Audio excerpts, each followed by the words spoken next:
आता पाहूया टॉप 9 मोठ्या बातम्या। एसटी कर्मचाऱ्यांना मार्च महिन्याचा 56% वेतन जमा, उरलेलं 44% वेतन कधी मिळेल याबाबत एसटी कर्मचारी चिंतेत। पूर्ण पगार द्या अन्यथा आंदोलन करणार, एसटी कामगार संघटनांचं आंदोलन।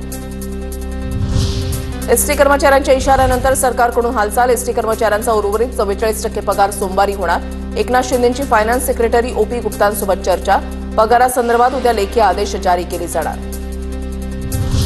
संतोष देशमुख प्रकरणाची पुढील सुनावणी 24 एप्रिलला, आरोपींच्या वकिलांना सर्व पुरावे, कागदपत्र, इलेक्ट्रॉनिक डिव्हाइस देण्यात आल्याची माहिती। देशमुखांना मारहाण होतानाचा व्हिडिओ न्यायालयामध्ये सादर केला, व्हिडिओ आरोपींनीच रेकॉर्ड केलेला होता।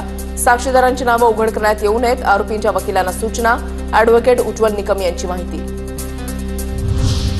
निर्दोष मुक्ततेसाठी वाल्मिक कराडचा कोर्टामध्ये अर्ज, तर वाल्मिकची संपत्ती मकोकाखाली जप्त करण्यासाठी कोर्टामध्ये अर्ज, अॅडव्होकेट उज्ज्वल निकम यांची माहिती।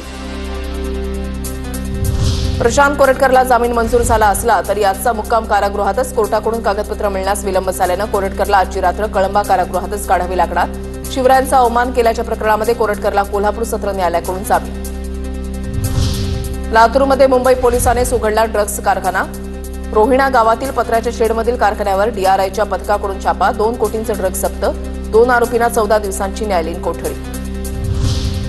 कळंबमधील मनीषा बिडवे हत्या प्रकरण, दोन्ही आरोपींची न्यायालयीन कोठडीमध्ये रवानगी, 9 दिवसांची पोलीस कोठडी संपल्यानंतर आरोपींची न्यायालयीन कोठडीमध्ये रवानगी।